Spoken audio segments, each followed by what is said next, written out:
Question number 9. A company is engaged in manufacturing two products X and Y. Product X uses 1 unit of component P and 2 units of component R. दो product हम बनाते हैं X और Y. Product X को बनाने में हमें दो कंपोनेंट यूज करने पड़ते हैं, 1 P and 2 units of Q. Product Y uses 2 units of component P, 1 unit of component Q and 2 units of component R. Y बनाने में हमें तीन तरह के कंपोनेंट लगते हैं, P, Q and R. P के 2 units, Q का 1 unit and R के again 2 units. Component R which is assembled in a factory uses 1 unit of component Q. Component R जो है, जो Y बनाने में हम यूज करते हैं, that particular component is again assembled in our factory only. हम ही बनाते हैं उसे, और उसे बनाने में we are using 1 unit of component Q. इसका मतलब जो component Q है उसका consumption for making X, for making Y as well as for making R, तीन जगह पर यूज हो रहा है.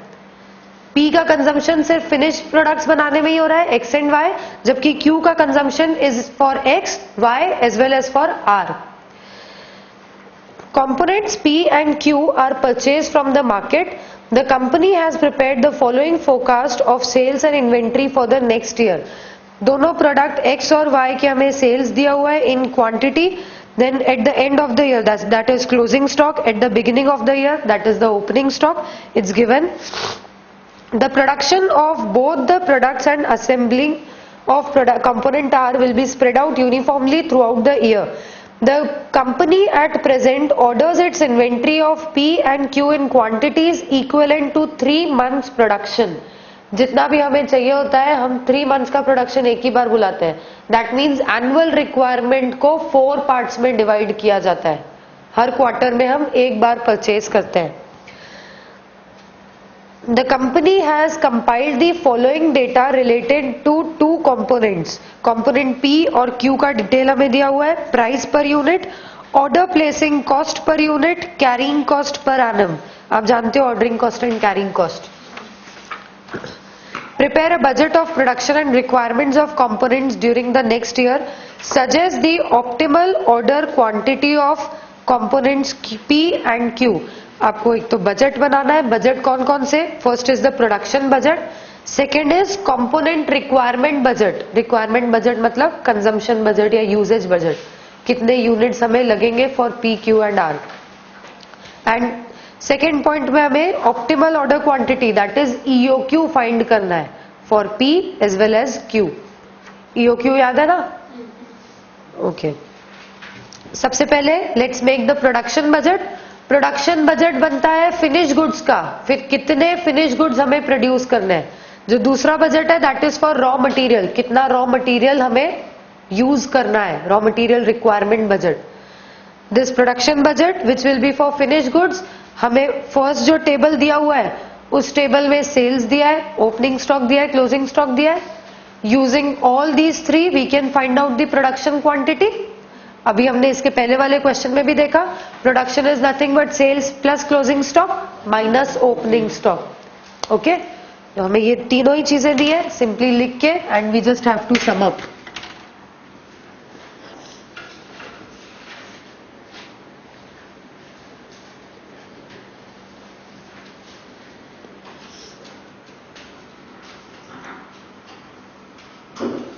प्रोडक्ट X एंड Y है हमारे पास, दोनों का हमें सेल्स दिया हुआ है 80,000 एंड 1,50,000 यूनिट्स.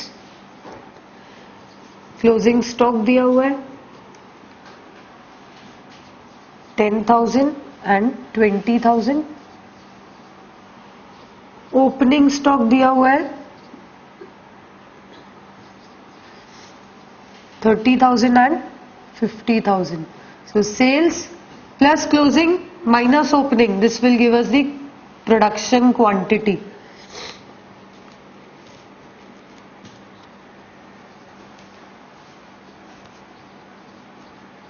X के 60,000 and Y के 1,20,000 units are required to be produced.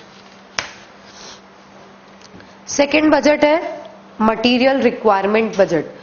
Material requirement budget के लिए हमें हर एक की रिक्वायरमेंट फाइंड आउट करनी पड़ेगी. Material requirement budget. Now this budget is prepared raw material wise. Production budget is prepared finished goods wise. The material requirement budget will be prepared raw material wise. So we have three kinds of raw materials: component P, Q and R. ये तीनों raw material हम use कर रहे हैं for production of both these finish goods. सबसे पहले देखिए X. Product X को बनाने के लिए हमें कितनी क्वांटिटी की जरूरत होती है, तो हमें दिया गया है P का 1 unit. For production of X, 1 unit X का बनाना है तो 1 यूनिट P का लगेगा. हम बना रहे हैं X के 60,000 यूनिट्स. हर एक यूनिट में 1 यूनिट P का लग रहा है, तो 60,000 जब बनाएंगे तो P के भी 60,000 यूनिट्स ही लगेंगे. देन X का 1 यूनिट बनाने में Q के 2 यूनिट्स लग रहे हैं.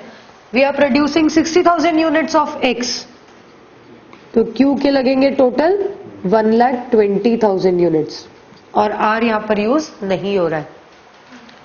Then for production of Y, पर यूनिट हमें P के 2 यूनिट्स लग रहे हैं. 1 यूनिट Y का बनाने के लिए 2 units of P are used. हमें Y के टोटल बनाने हैं 1,20,000 यूनिट. सो टोटल हमें P के 2,40,000 यूनिट्स चाहिए. Then we are using 1 unit of Q. Y का 1 यूनिट के लिए 1 यूनिट ऑफ Q लग रहा है, सो 1,20,000 इंटू 1. R के 2 यूनिट्स लग रहे हैं, so again 120 into 2.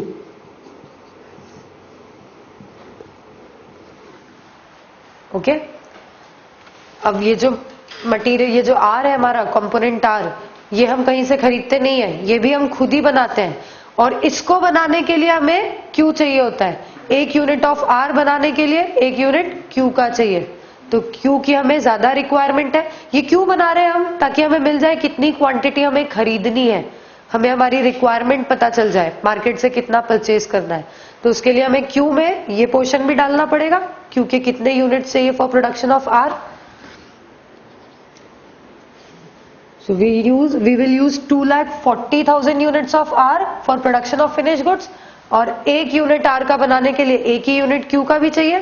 So that means we will have to use 2,40,000 units of Q as well. Okay. So our material requirement is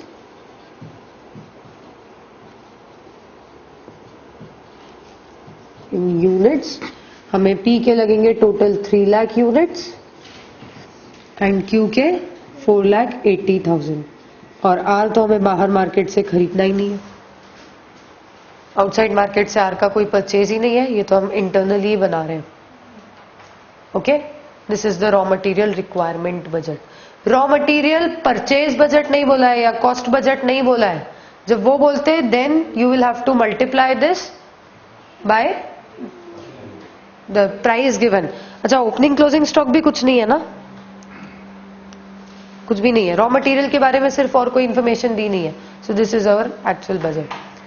ये हो गया हमारा first part of the question. Second part में हमें पूछा है EOQ. We have to find out the EOQ for P as well as Q.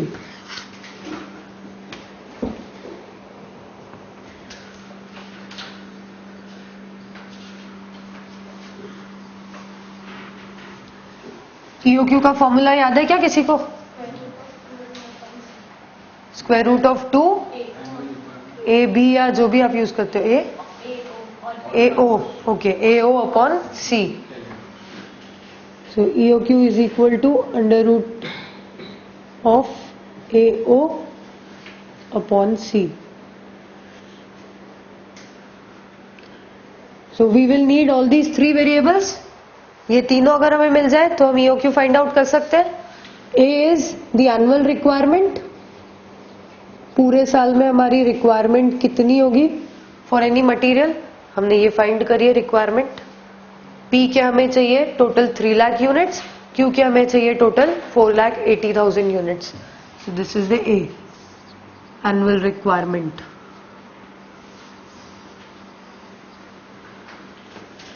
O is ordering cost per order.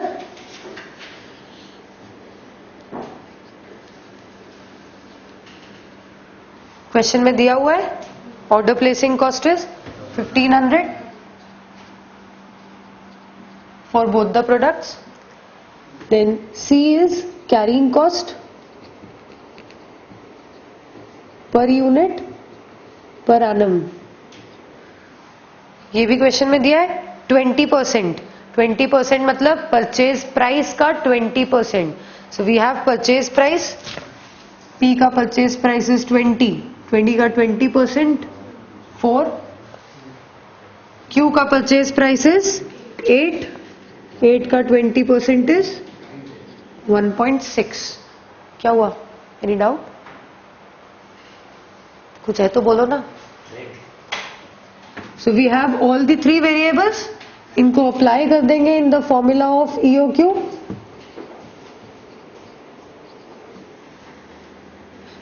For P it will be 2 into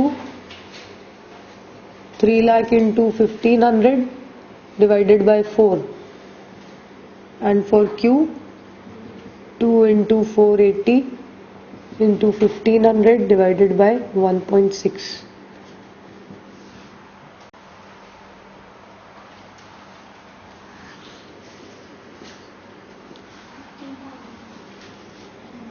$15,000 units.